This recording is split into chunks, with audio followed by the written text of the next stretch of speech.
Hey, Prime members, you can binge 8 new episodes of the MrBallen podcast 1 month early and all episodes ad-free on Amazon Music. Download the Amazon Music app today. On January 17th, 2001, a woman was exercising at her local gym in Amityville, New York, when suddenly she looked up and noticed something towards the back of the gym.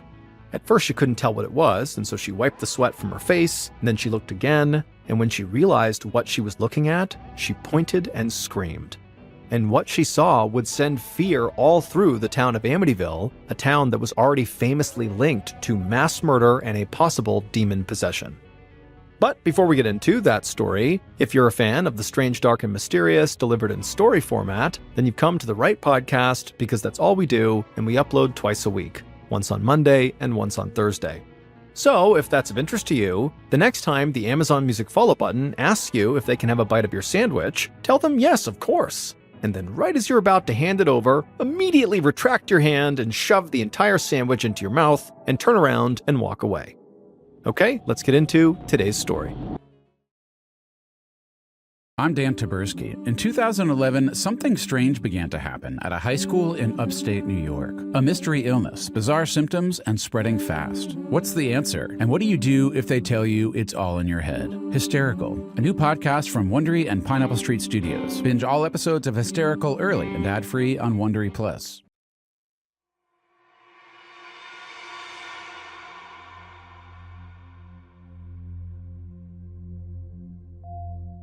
In early 2001, 32-year-old Alex Algieri stood behind the front desk at the Dolphin Fitness Club in Amityville, New York. Alex loved the sounds of a crowded gym, the music pumping through the speakers, weights sliding onto bars, and people cheering each other on as they hit their fitness goals. And a crowded gym also meant that Alex was making money. He and his best friend, Paul Riedel, had opened up Dolphin Fitness 2 years earlier, and they had turned it into a favorite spot for serious weightlifters and amateur weightlifters alike. There was no question Alex was happy about all the money he was bringing in. He'd always dreamed of being a very successful entrepreneur, but the gym was a lot more to him than just a business. Amityville was a small town on Long Island with a strong sense of community, and Alex wanted his and Paul's gym to reflect that. So from the day they had opened Dolphin Fitness, Alex said he wanted everybody who stepped through the doors to feel like they were part of a family. It didn't matter if people were old or young or what kind of shape they were in. Alex went out of his way to help his customers feel good about themselves and to feel like they belonged, and his customers loved him for it. Alex stepped out from behind the front desk and began making his rounds on the gym floor. Alex was a really strong guy. He was just about 6 feet, maybe a little bit under, but he looked like a very serious bodybuilder, super jacked. So most people at the gym called him Big Al.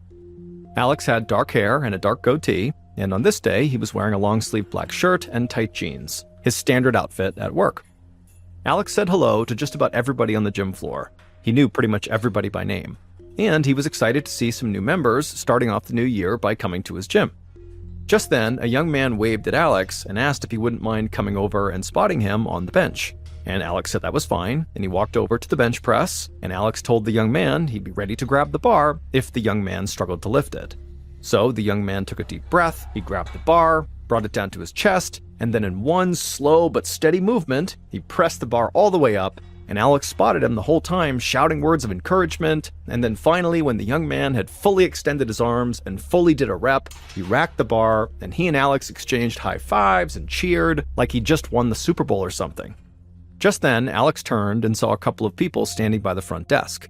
He figured they were potential new members. So Alex scanned the gym and then just shook his head. His partner Paul was supposed to be here right now working too, and really it would have been his job to talk to these two new potential members, but Alex hadn't seen Paul on the gym floor in hours. So Alex walked away from the young man he had just spotted and headed over to the front desk and smiled wide and greeted the couple. The rest of that night pretty much went the same way. Alex did everything and ran the gym, and Paul didn't show his face again. And by the end of the night, after Alex had said goodbye to the last customers and locked up, he was feeling frustrated. Why should he do all the work, but still give Paul half the profits? Alex angrily marched his way towards the back of the gym, past some aerobics rooms to a small office. Alex knew this is where he would find Paul. Alex opened the door, and there was Paul hunched over in a chair and tapping his fingers on a table. Paul didn't look up when Alex walked in. It was like he was off in his own world. Alex figured Paul must be high on cocaine or some other drug. It was a sight that Alex saw way too often. It made him mad because Paul was his business partner and he wasn't doing his job. But it also broke Alex's heart because Paul really was his best friend, and to see him struggle like this was hard. The two men had known each other for years, and they'd gotten along from the first time they'd met. They'd both grown up as working-class kids who dreamed of having their own business someday, and they both loved lifting weights and bodybuilding. So after becoming fast friends, they began to come up with a plan to open their own gym. For years, Alex and Paul had worked different jobs to save up money, and they had also found some outside investors who believed in them. And so eventually, when they had scraped all the cash together, they opened up Dolphin Fitness together. Now, most people who knew them said these two were closer than brothers. Alex had been Paul's best man at his wedding, and he was the godfather to Paul and his wife Leanne's baby boy. Back in the office, Alex shouted Paul's name, and Paul finally realized Alex was in the room with him. When Paul turned around and looked up, Alex could see his eyes were totally bloodshot. Alex really laid into Paul for not helping him run the gym that night, and he said he didn't understand what Paul was even doing with his life. They had achieved their dream of starting their own business. And on top of that, Paul had a beautiful wife and child, so why was he throwing everything away on drugs and partying like he was still a crazy bachelor in his early 20s? Paul was very defensive and shouted a few obscenities at Alex, and then basically just told Alex to leave him alone. But Alex said he'd had enough. He told Paul that he was ready to dissolve their business partnership and go start his own gym if he had to. That got Paul's attention. He stood up and walked right towards Alex. And Alex was a big guy, but Paul was like a giant. Paul was 6'7" tall with a massive chest and huge arms. And Paul just started screaming, and Alex screamed right back. But Alex knew Paul was not someone to mess with when he was high and also angry. So pretty quickly, Alex just said he was done talking for the night, and he walked out of the office. From the hallway, Alex heard Paul scream at the top of his lungs, and then he heard the sound of an office chair go flying into the wall. Alex angrily clenched his jaw, picked up his pace, and grabbed his coat from behind the front desk. Then he headed out the back door of the gym to the parking lot, he climbed into his black Yukon SUV, and took off. And as he drove, he figured Paul was still probably screaming and throwing more furniture. The following day at the gym, Paul apologized to Alex.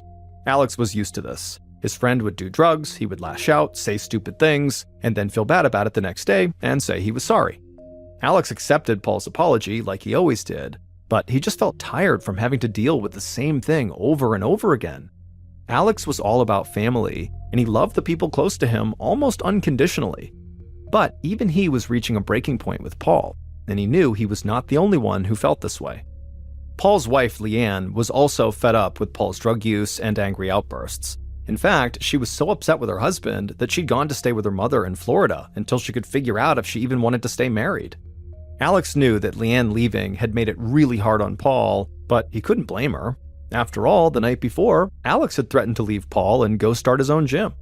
And Alex had meant what he said, but he knew scrapping the Dolphin Fitness Club and trying to start his own gym would not happen overnight. So Alex decided to look at all of his options and start putting together a new business plan. That way he would feel like he was working towards something. And in the meantime, he hoped and prayed that Paul would get his life together and go back to being the great business partner and best friend that he used to be.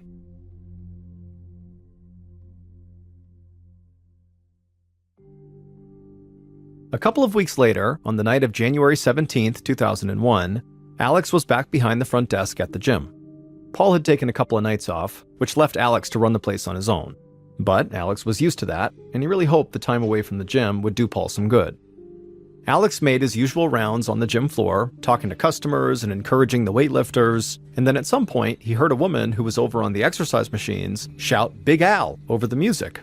Alex turned and smiled at the woman and began walking over to her. When he reached her, she was very sweaty and out of breath, and she told him right away how excited she was about all the results she was seeing from all her exercising, but she told Alex that she just could not get on board with the music that was playing, and could he please change it? Alex laughed and said of course he would change it, but she told him there was actually this one particular album that really motivated her to work even harder at the gym, and she said Alex had played it during a fitness class that she'd taken from him. And immediately, Alex knew exactly the song she was talking about. He said he had the CD in his car, and he'd just go grab it. Then he turned away from the woman and began walking towards the back door. The cold air hit Alex as soon as he walked out to the parking lot. It was around 35 degrees Fahrenheit, so just above freezing. Alex's coat was still hanging up inside the gym, but it wasn't worth going back for. He'd spent enough winters in Amityville to be used to this kind of cold. So Alex hustled across the parking lot to his black Yukon. When he got to it, he opened up the driver's side door and the dome light came on. Alex leaned into the SUV and started digging through the CDs that he kept in a case in the passenger seat. Then Alex heard someone shouting behind him in the parking lot, so he pulled his head out of the SUV and he turned to see what was going on, and when he did, he saw someone running directly towards him in the darkness. Back inside the gym, the woman who had asked Alex to change the music, she wiped the sweat from her forehead and looked off towards the back exit. Alex had been gone way longer than she thought he would be, but she figured he must be just having a hard time finding the CD, or maybe he'd stopped in his office to make a phone call before coming back to the gym floor. But then the woman saw something, and she screamed. Several people stopped their workouts and ran to her to see if she was okay, but she just pointed towards the back of the gym, and then more screams rang out above the music. Alex staggered onto the gym floor. Blood poured down his neck and soaked through his shirt. People ran up to him and he looked at them, and in a strangled voice he said, "I've been shot." Alex collapsed to the ground. A woman who was a nurse rushed to his side and checked his pulse and immediately began administering CPR. At the same time, a man ran to the front desk and grabbed the phone and dialed 911. A few minutes later, police and paramedics arrived at the gym, and right away Alex was put on a gurney and rushed outside to a waiting ambulance. Someone had turned off the music by this point, so everybody in the gym just stood there in stunned silence. Most of them were in shock, and they couldn't understand what had even just happened. Everybody loved Alex. Why would someone shoot him? The local police stayed to question everybody at the gym about what they had seen, but their main goal was simply just to get names and contact information for everybody who was there. They knew that a violent crime like this one, that had seemingly just occurred, would quickly be handed off to a larger police force, and so they just wanted to gather up some names to hand off.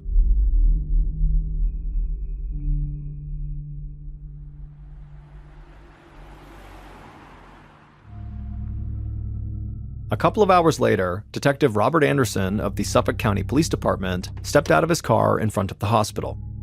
Anderson looked and dressed more like a professor than a cop, and people who had worked with Anderson during his 34 years in law enforcement said he had a mind like a professor too. He was highly analytical and rarely satisfied with simple answers. Detective Anderson had gotten word that Alex Alguiri had been shot outside of the gym that he owned, and Alex had been declared dead soon after being rushed to the hospital. From the minute Anderson was told he would be leading a homicide investigation in Amityville, he knew there would be a ton of pressure on him to solve the case fast, because Amityville was not your typical town. Amityville, for decades, had been associated with murder and dark forces. Almost 30 years earlier, in 1974, an Amityville man named Ronald DeFeo Jr. had killed his mother, father, 2 brothers, and 2 sisters in their home. The media attention from the mass murder was bad enough for the small, quiet town, but things had only gotten stranger for Amityville after that. The family that wound up moving into the DeFeo house where those murders happened claimed they were terrorized by a demon or some other supernatural entity in the house. This claim eventually drew the attention of very famous paranormal investigators Ed and Lorraine Warren, who came out and did their own investigation, and the story of this demon or entity in the home also was eventually turned into a book called The Amityville Horror. And that book has since been spun off into movies and TV shows. I mean, Amityville really became synonymous with evil. And so Detective Anderson knew that Amityville community leaders had worked really hard over the years to kind of correct their image. They didn't want to be known as this violent or cursed town. But this brutal shooting in a gym parking lot threatened to put Amityville right back in the national news for all the wrong reasons. Anderson walked into the hospital and found his way to the private room where Alex's father was waiting for him. Alex's father wiped tears from his face, cleared his throat, and introduced himself to Anderson. But before Alex's father could say much more than his name, he broke down in tears again. Even after 34 years as a cop and dealing with some of the most notorious murders on Long Island, nothing could really prepare Anderson for meeting a parent who had just lost their child. It was the worst kind of loss Anderson could imagine, and seeing Alex's father in so much pain really hit him hard. He told Alex's father how sorry he was for his loss. Then Anderson said he hated to put him on the spot at that moment, but he did need to know if there was anyone who might have wanted to hurt his son. Alex's father wiped away his tears and then told Anderson that Alex was the sweetest, kindest man you'd ever meet, and that everybody who knew him really loved him.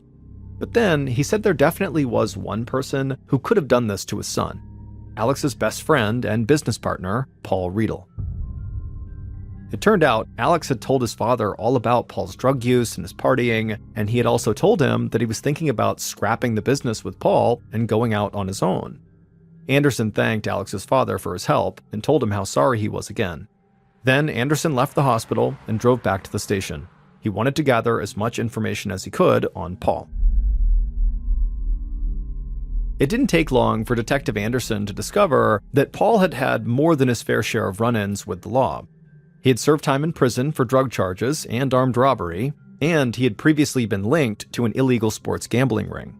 But Anderson knew that did not mean the man had killed his best friend, so for the time, Anderson put Paul's police record to the side and dug more into his personal life and his relationship with Alex. The local Amityville police had passed along contact information for everybody they found at the gym when they had first arrived there, and when Anderson and his team reached out to those people, they all said pretty much the same thing.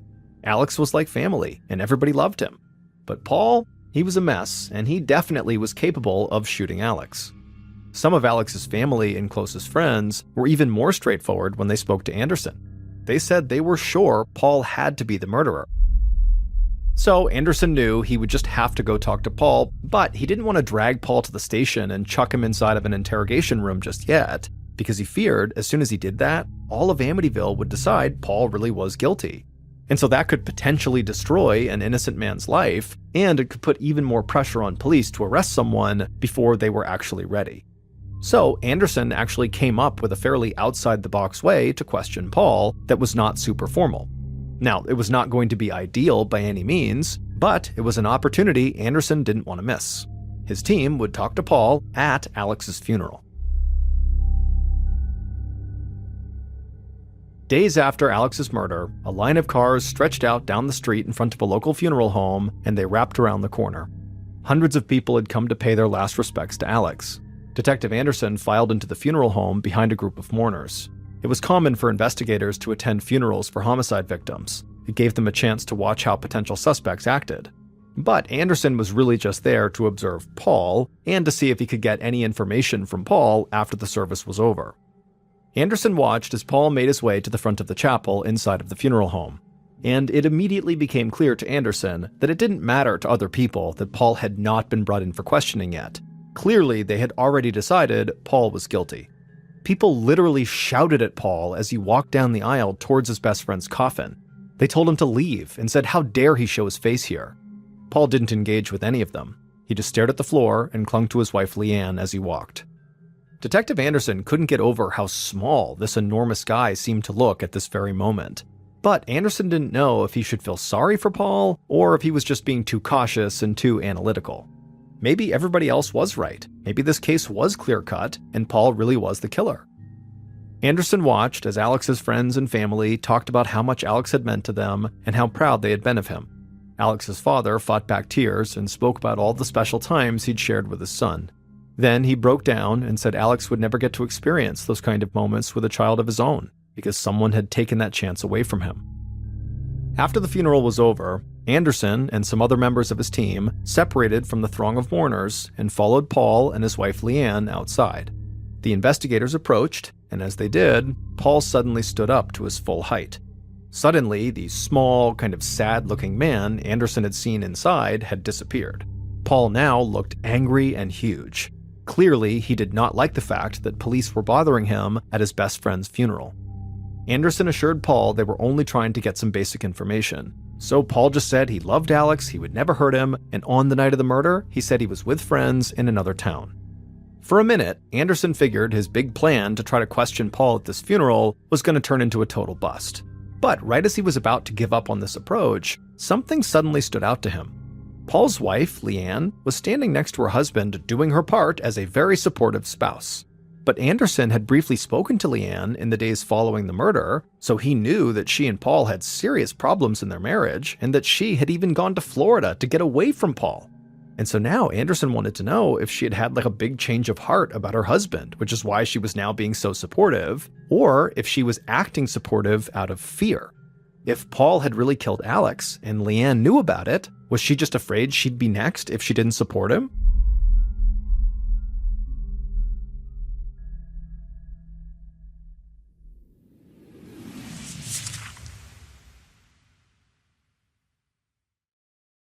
If you're listening to this podcast, then chances are good you are a fan of The Strange, Dark, and Mysterious. And if that's the case, then I've got some good news. We just launched a brand new Strange, Dark, and Mysterious podcast called MrBallen's Medical Mysteries. And as the name suggests, it's a show about medical mysteries, a genre that many fans have been asking us to dive into for years, and we finally decided to take the plunge, and the show is awesome.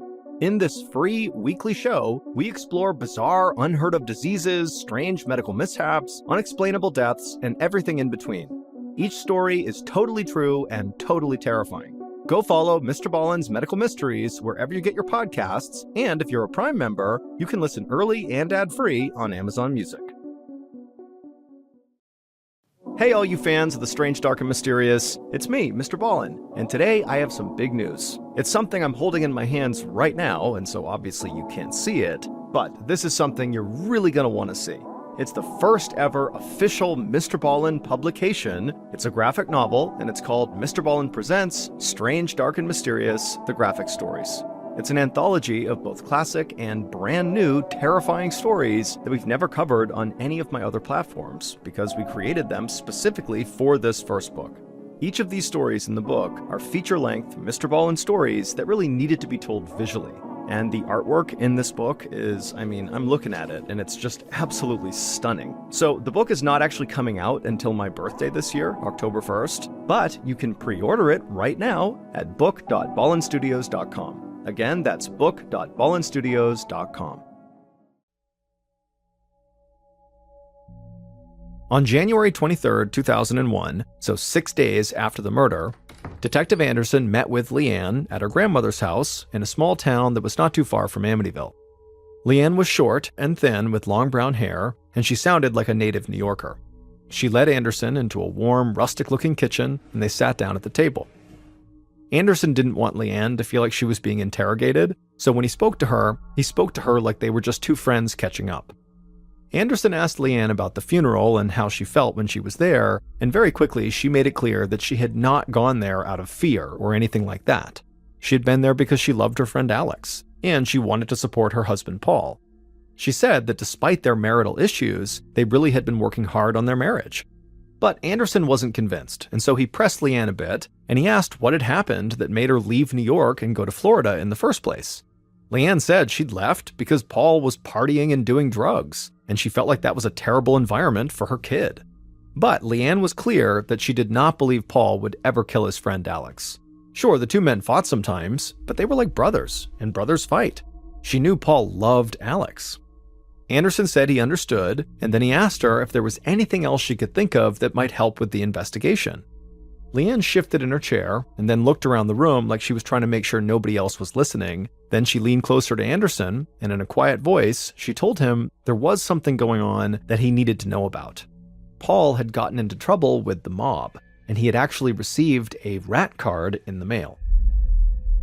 Anderson hid his surprise pretty well, but this was news to him. He knew Paul had a police record and that he'd been linked to some low-level criminals who might have loose ties to the mob, but receiving a rat card meant that members of the mob believed Paul had sold them out to the police, an unforgivable offense in the world of organized crime. Then Leanne told Anderson that things had actually gotten even worse after that. At a big party a year earlier, Paul had gotten into this big public argument with a man who wound up being a captain in the Gambino organized crime family. At the time, the Gambinos were one of the most powerful mafia organizations in New York City. Leanne said Paul never told her what the argument was about, but she was pretty sure he owed a lot of money to some very powerful people. Detective Anderson listened quietly, and he still didn't show anything on his face, but he knew this case might have just taken a major turn. It was one thing for Paul to be connected to some small-time criminals in Amityville, New York, but it was a whole different thing for Paul to be in debt to high-ranking members of a New York City mafia family. Anderson talked to Leanne a little while longer and then thanked her for her time. He headed out to his car and drove back to Amityville. In the course of only a few hours, Anderson had been forced to take a completely different view on this case. He still considered Paul a suspect, but now Anderson had a totally new theory as to what could have happened. He thought maybe the mafia had put out a hit on Alex, so Paul's best friend, as a way to warn Paul, "Pay us the money you owe us, or you'll be next." In February of 2001, so about a month after Alex's murder, Detective Anderson got word that Paul and Leanne had reconciled and repaired their marriage. But there was more to the story than that. Paul had moved with Leanne and their kid down to Florida, and members of Alex's family and a lot of other people in Amityville were up in arms about it. Many people in the community had never stopped believing that Paul killed Alex, and now they thought Paul had left the state to run away from the crime he had committed. The pressure on Anderson to arrest Paul continued to grow, and some people questioned whether Anderson was even doing his job. But Anderson understood their frustration. He also wanted to bring Alex's killer to justice. But he wasn't just going to cave in and arrest Paul because he actually didn't have any concrete evidence against Paul. Anderson's team had confirmed Paul's alibi for the night of the murder, and they'd combed over the crime scene at the gym multiple times, and nothing they found directly linked Paul to Alex's murder. On top of that, Anderson was following up on leads that connected Paul to the mafia. He was supposedly in debt to dangerous men, he had had that public fight with a member of the Gambino family, and Alex's murder did seem to look like it could have been a mob-style hit. So Anderson remained focused and calm, and he kept pursuing all of the possible leads in the case. He also told his team not to be swayed by public opinion. Just because others had already made up their minds about what had happened did not mean they needed to do that too. But over the next month, Anderson hit one dead end after another. He couldn't discover any definitive links between Paul and the Gambino family or any other high-ranking members in the mafia. Then, in April, so 3 months after Alex's murder, Anderson found out that Leanne was pregnant. And this news sparked another round of anger from the Amityville community and threatened to make Anderson's job even harder than it already was. People were outraged that Paul was allowed to carry on with his life and watch his family grow after he had robbed his best friend Alex of a chance to start his own family. Anderson continued to sympathize with the people who were frustrated with him. He knew they just wanted answers. So Anderson kept working every angle of the case he could think of, but he felt like he was running out of time. He needed a break in the case to help appease his loudest critics and to at least give Alex's family some hope that justice would be served. On November 11th, 2001, so almost 10 months after Alex's murder, a detective from the New York City Police Department sat across a table from a guy in custody and listened to him rambling about how he could help the police. The NYPD detective almost found the whole thing kind of amusing. It was pretty common for people in custody to try to cut a deal by giving up information on crimes that were even worse than the ones they'd committed. A lot of times, though, the so-called leads these people provided went absolutely nowhere. But occasionally, some leads would pan out. So the detective sat there with a slight smile on his face and just listened. But then the guy in custody said something that really caught the detective's attention. And so his smile disappeared and he leaned forward and told the guy to slow down and repeat what he just said. The guy nodded and leaned in closer, almost like he and the detective were on the same team. Then he repeated what he had just said. He said he knew who had killed that gym owner in Amityville, and he knew why they killed him. Now remember, Amityville is a small town about 2 hours away from Manhattan, and so criminals trying to cut a deal with the NYPD did not usually reference small town crimes like this one. So the detective sensed this could actually be legitimate. So he got all the details he could from this guy in custody about Alex Aguirre's murder. Then the detective walked out of the room, went to his desk, and made a phone call. A second later, an officer with the Suffolk County Police told Detective Anderson there was a call for him from an NYPD detective. The officer said that this detective was calling with information about the Alex Aguirre case, and it could potentially break the case wide open. Anderson walked to his desk, and as he did, he felt a rush of adrenaline. This was the first time in months that he actually might have a possible new lead. On the phone, the NYPD detective told Anderson about the conversation he'd just had with the guy in custody. Both detectives were well aware that desperate people under arrest were not usually the most reliable sources, because they basically will do anything to get out of custody, but the NYPD detective thought the information he'd gotten was actually worth passing on. Anderson listened to the detective and scribbled down the name of a man that he needed to track down.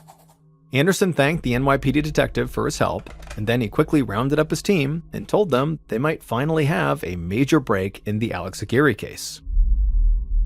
The information Anderson got from the NYPD detective led him right to a man who was supposedly involved in Alex's murder.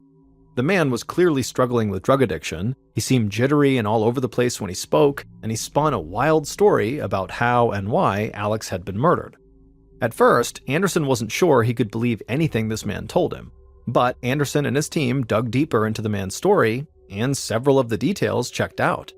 And after that meeting, it would still take Detective Anderson several months to put everything together, but he finally had evidence connecting someone directly to Alex's murder.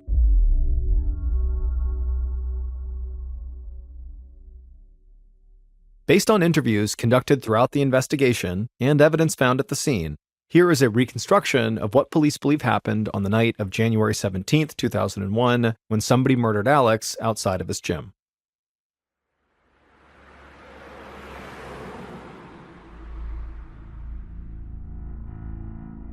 At about 7 p.m., a white minivan drove past the Dolphin Fitness Club. Inside the van were two people. There was the driver and also the killer. And the killer was scanning the area for the perfect spot to stake the place out. Both people inside the van wore zip-up hooded sweatshirts, and the killer rested a .38 caliber pistol on his knee. The killer pointed to an empty parking space on the street that had a clear view of the employee parking lot. So the driver drove around towards the back of the gym, pulled the van into that parking space, and then turned off the engine. Then the driver and the killer kept their eyes fixed on the employee parking lot and made small talk to pass the time. The killer figured it could be hours before they could make their move, but they were willing to wait as long as it took, because this area, this employee parking lot, offered the best place to shoot someone without being seen. The lot was dark, and only a few people ever parked there. The killer checked their gun to make sure it was loaded, then they, along with the driver, just kept on talking and watching the parking lot. But then, just 20 minutes later, the killer suddenly sat up in the passenger seat and leaned in closer to the window. The wait had not been long at all. Their target was already in the parking lot, walking towards his black Yukon SUV. The killer told the driver to start the van and to be ready to speed out of there. The killer clutched the pistol tight in one hand, then opened the door with the other and walked into the parking lot. The killer saw Alex open up his car door and lean inside, and as he did, the dome light came on. Not wanting to be too close to the light, the killer shouted something at Alex just to get his attention and to kind of pull him away from his vehicle and the light. And it worked because Alex turned to see who was yelling at him, and he took a few steps away from his car towards the killer. And at that point, the killer just rushed out of the darkness and got within a couple of feet of Alex, who had no idea what was going on, and the killer raised his gun and fired before Alex could do anything. The first bullet hit Alex square in the chest. Then the killer squeezed off 3 more shots, one right after the other. Bullets struck Alex across his upper body, perforating his heart and both of his lungs. Then the killer fired off 1 more shot, which hit Alex in the neck. Alex fell to the ground, covered in blood. At this point, the killer turned and ran back to the white van. The killer never saw Alex pulling himself up and staggering back towards the gym. As soon as the killer was back inside the van, they slammed the door shut and yelled for the driver to go. So the driver whipped out of the parking space and sped down the street. A few minutes later, the driver heard ambulance and police sirens on the other side of the road, so they eased off the gas. They didn't want to draw attention to the van. When they were a few miles away from the gym, the killer spotted a creek just off the side of the road. So they rolled down their window and hurled the gun into the water. Then they told the driver to floor it, and the van sped down the road again. Not long after that, the driver pulled onto the highway, and the van headed south, far away from Amityville, New York. The following night, the killer and the driver sat in the killer's living room reading an online story about the murder. The shooting outside the gym had made the national news, but the killer and driver read the story more than once because they could not believe what they were seeing. Then the front door opened, and before the killer could even say anything, a woman barged in and shouted at him at the top of her lungs, "You stupid bastard, you killed the wrong guy!" It would turn out Leanne Riedel, Paul's wife, had set up the hit outside of the gym. But Alex was never the intended target. Leanne had wanted her husband, Paul, dead. And the killer, a man named Rocco Salerno, had been more than happy to oblige, because it turned out that Leanne and Rocco had been having an affair since Leanne had left New York and went to stay with her mother in Florida. Leanne and Rocco had fallen in love and wanted to start their lives together, but Paul was in the way. To make things worse, Paul had already filed with a court in New York to begin divorce proceedings. And if Paul and Leanne got divorced, well, New York law would require Leanne to come back to the state and live within 50 miles of Paul so he could see his son. But Leanne didn't want to leave Florida and Rocco, so she and Rocco hatched a plan to murder Paul.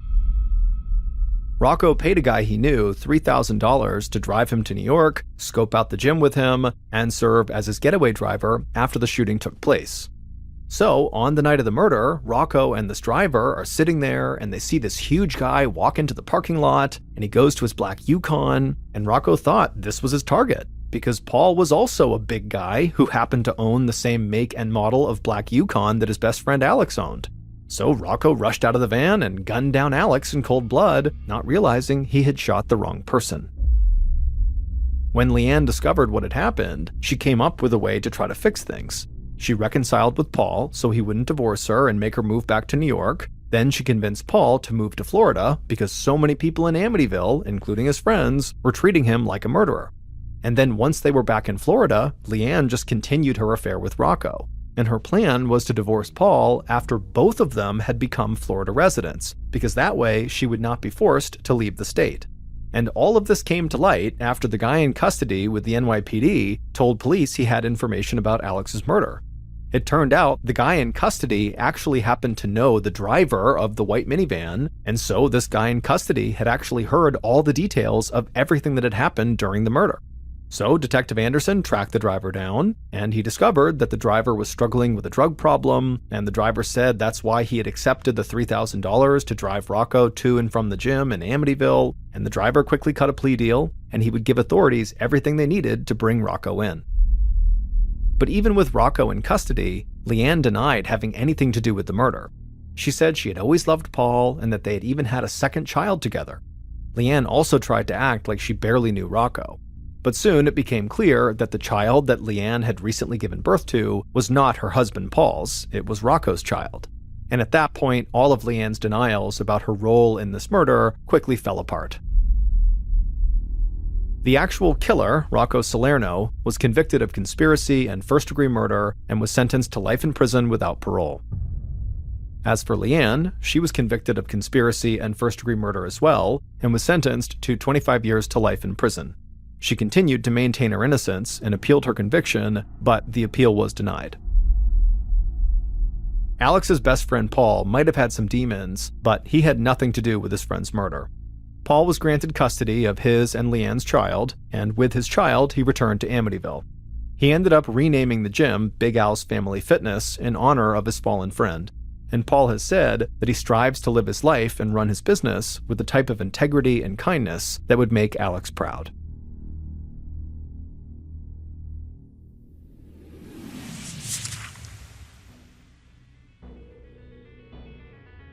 Thank you for listening to the MrBallen podcast. If you enjoyed today's story and you're looking for more bone-chilling content, be sure to check out all of our studio's podcasts. Those are MrBallen's Medical Mysteries, Bedtime Stories, and Run Fool. Just search for Ballen Studios wherever you get your podcasts, and you will find all of them. Also, there are hundreds more stories like the one you listened to today, but in video format on our YouTube channel. And our YouTube channel is just called MrBallen. Go check it out. So that's going to do it. I really appreciate your support. Until next time, see ya.